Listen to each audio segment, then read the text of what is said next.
What's going on, everybody? Chroma Rust here, patch 1.0.8. It has finally arrived for all the Diablo fans out there, just like myself. Some pretty exciting news. So I do want to highlight some of the major changes that it brought. I'm not going to be covering everything, so in the description of this video, there will be a link to the entire list of patch notes if you want to go and check them out. Also, with the release of patch 1.0.8, there was a new bug, and it got exploited pretty hard. Even if you weren't using it, it may be affecting you, so I do want to discuss that as well. So after you've downloaded the patch, you load up a fresh game. One of the first things you'll probably notice is this table sitting here next to your stash, and it has the Book of Cain on it. Now in Diablo 2, you talk to Deckard Cain, he would identify all the items in your stash for you. Well, that's where they got this idea from for the Book of Cain. In the earlier quests of Act 1, you'll actually be able to talk to Deckard Cain. He will identify all the items for you, but for whatever reason, Blizzard decided to kill him off, and so for the rest of the quests and the rest of the acts, you are going to have to click on this book here, and it will identify all the items in your stash. It doesn't matter if they are rare or if they are legendary, so it is going to be a great time saver. So they did some pretty good things for shrines. The Fortune Shrine, it used to be included in your cap of 300% from gear from your follower, and Paragon. So once you reach level 100 Paragon, grabbing a Fortune Shrine did you no good. Well, they ended up removing the Fortune Shrines from that 300% cap. So once again, at the end game, Fortune Shrines will have a use. The next one that they changed is going to be the Enlightening Shrine. What Enlightening Shrines used to do is they would add 25% to your bonus experience. So in my case, it would bring me up to 215.9%.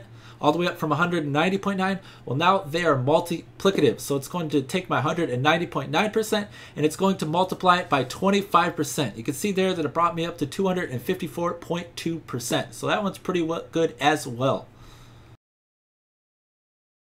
So they made some really necessary changes to the multiplayer aspect of the game. A lot of us know that we have been farming solo just due to it being the most efficient way to play. Well, they are trying to change that. I haven't looked into how much more efficient it is now, or whether it's still more efficient to play solo. That's something I could look into the future.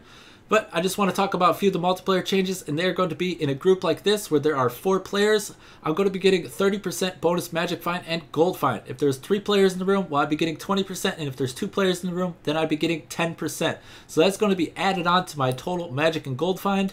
So I'm going to be able to exceed that 300% cap as well once again. The next thing is going to be bonus experience. Now that is going to be multiplicative. It's going to be in the same format. 2 players in the room, you're going to get 10%. 3 players, you're going to get 20%. And 4 players, you are going to get 30%. So that's just some things to note. Also, here you see in the chat box that whenever you encounter an elite pack or a goblin, that is going to be showing up in the chat box, so that's really nice. If you're hanging out in town and someone just found an elite pack and you want to go help real fast to get the stack or refresh your stacks, whatever you need to do, you're going to be able to do that, and there's going to be a symbol just like this that is going to pop up above people's banner, so you know who to click on.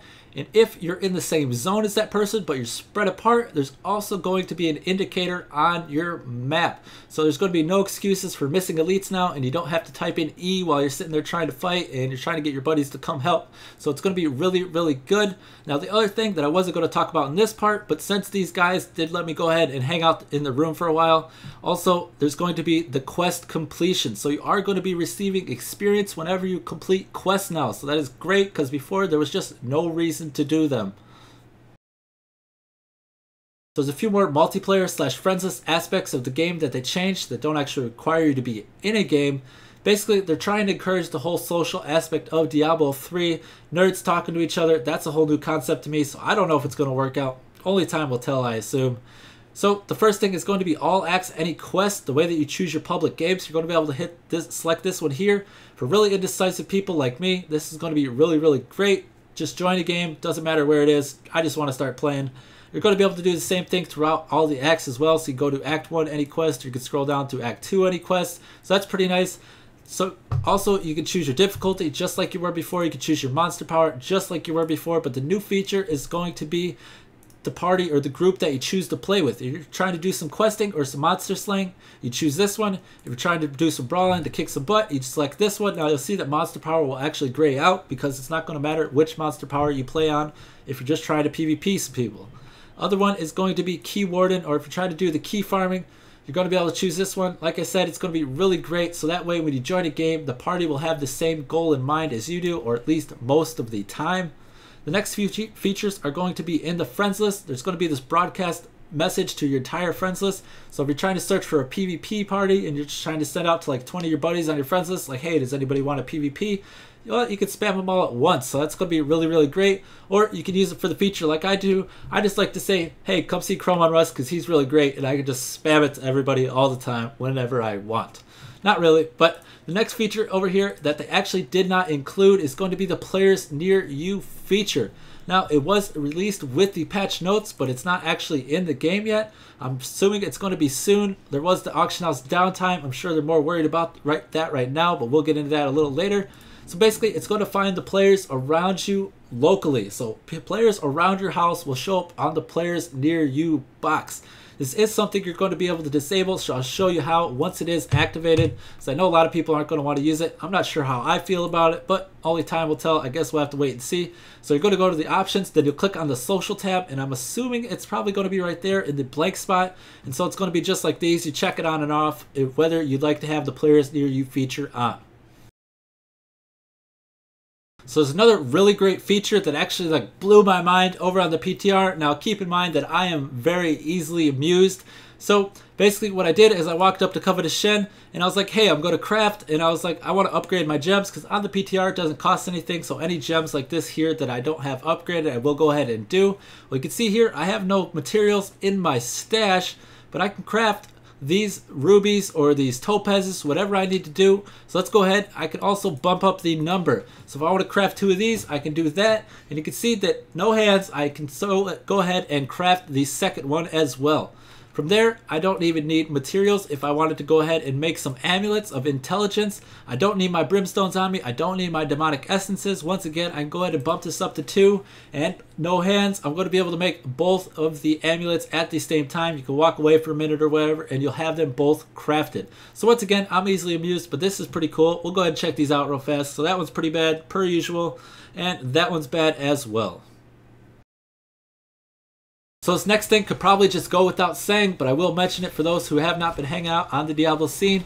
The mobs in Act 1, Acts 2, and Act 4 have been increased. This is the thing that I am most excited about and am thrilled. To be able to get out of Act 3 and know I'm not completely wasting my time by farming one of the other acts is going to be great. The next thing is the following monsters have their experience and chance to drop loot modifiers better aligned with their hit points.